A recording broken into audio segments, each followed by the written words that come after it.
Hola, hola, aquí en Transformando Patrones.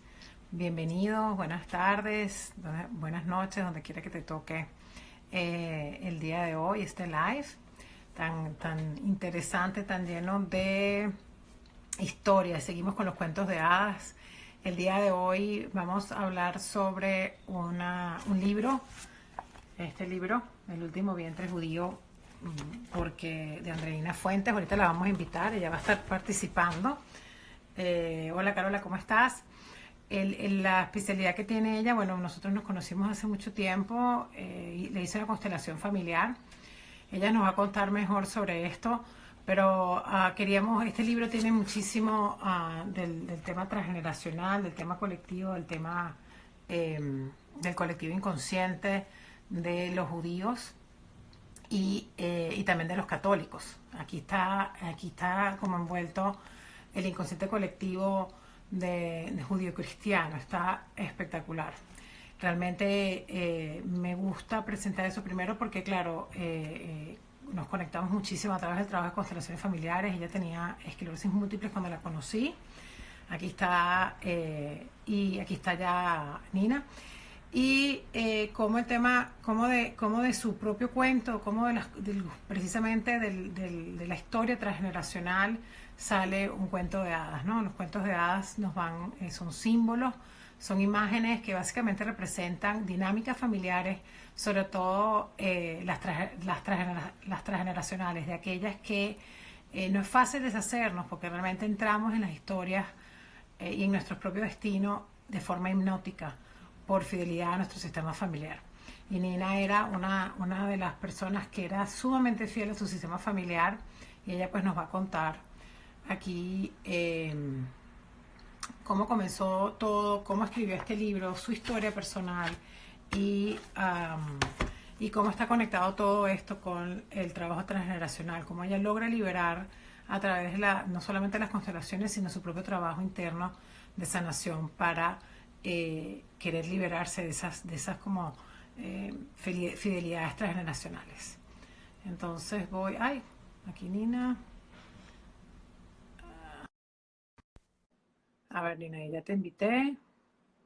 Se lee al revés, se llama El Orden Judío. Nina, bienvenida, qué bueno que estás acá.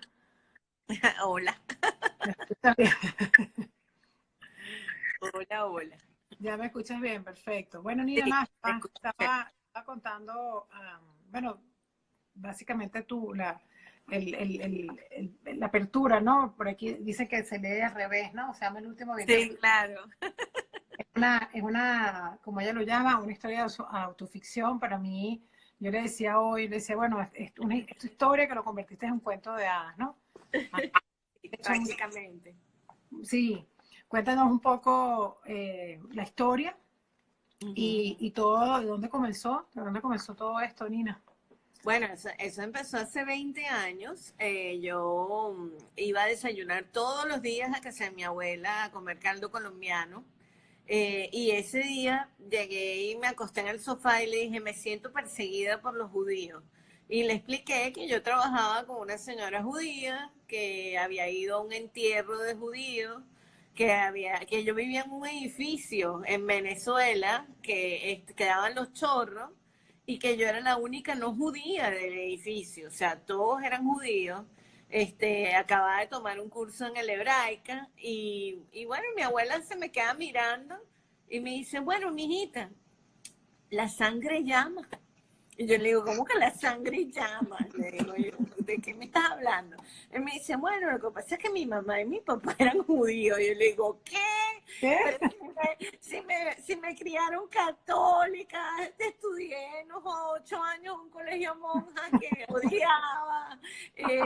Abuela, ¿cómo es posible todo esto? Entonces ella me da como 5 claves, me dice que bueno, que había una persecución judía, que ellos terminaron de Europa en Colombia, que los padres de su mamá los mataron porque no por ser judíos, sino que hubo un problema en la familia, que había incesto, había persecución, se murió un niño Tara, porque era como los de la colonia Tobar, pues ellos llegaron a un pueblo, en una montaña, cerca de la ciudad que era Bucaramanga, pero realmente llegaron a Galán y ahí era, todos se mezclaban, pero familias, todas que se conocían, pues, o sea, no estaban abiertos al mundo para nada. Sí, exacto. Sí.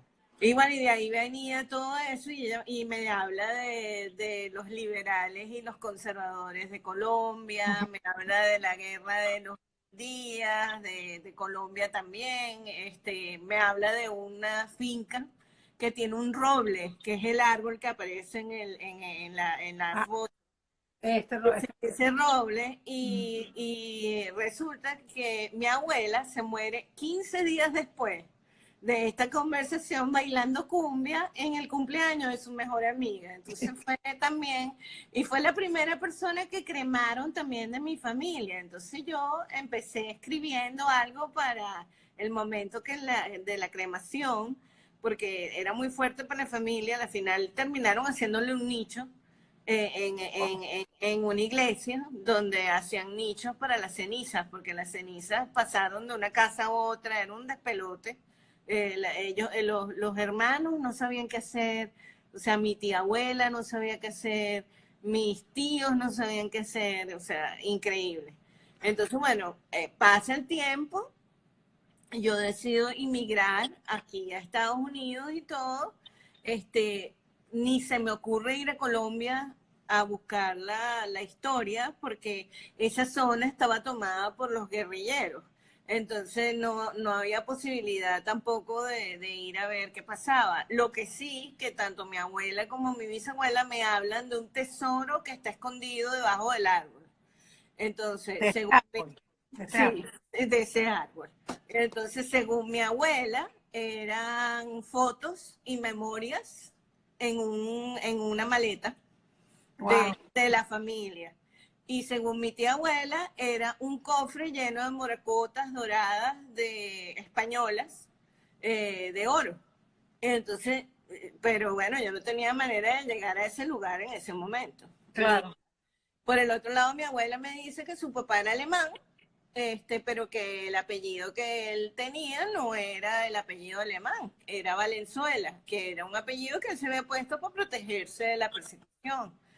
Así. Y, y el apellido de mi abuela, de mi bisabuela, si era Macías, que yo no sabía que era el segundo apellido sefardí más importante de aquellos judíos que salieron de España votados, exiliados por la reina y el rey de España, No, Fernando. lo interesante de tu historia es que se junta, o la historia del transgeneracional, es que junta un colectivo tan profundo y Exactamente, o sea, y además que nos marca a todos, que es el colectivo judío-cristiano, exactamente, que seguimos nuestras fidelidades sin saber por qué. De hecho, cuando yo te conozco, estabas siguiendo una de esas fidelidades. exactamente. Cuenta un poco de eso antes de, bueno, tú Ah, bueno, te dio bueno, cáncer no, antes. yo me vengo para Estados Unidos, inmigro de Venezuela, me vengo con mis hijas.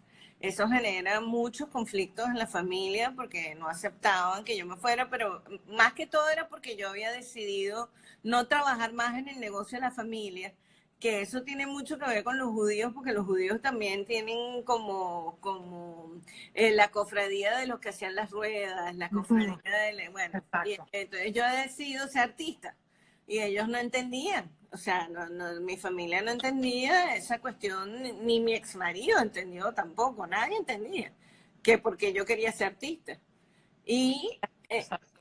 y entonces, claro, termino aquí en Estados Unidos, decido quedarme, decido tratar de sacarme la residencia, porque me vine en principio mientras Chávez se iba, pero nunca se fue. Y entonces pasaron los años, pero yo pues ya quería ser ciudadana americana y quería quedarme aquí, pues. Esa fue una decisión que tomé después. En el interín me junté con muchísima gente judía. El doctor que me opera primero de la histerectomía total aquí en Miami, y esa es mi relación Venezuela-Miami, empieza hace 20 años con una histerectomía que yo me hago porque tengo un tumor maligno. Y el primer doctor que me toca es un doctor judío y yo me opero en el Mont Sinai, en el Hospital de los Judíos de Paz. O sea que sigue, la sangre sigue llamando. Después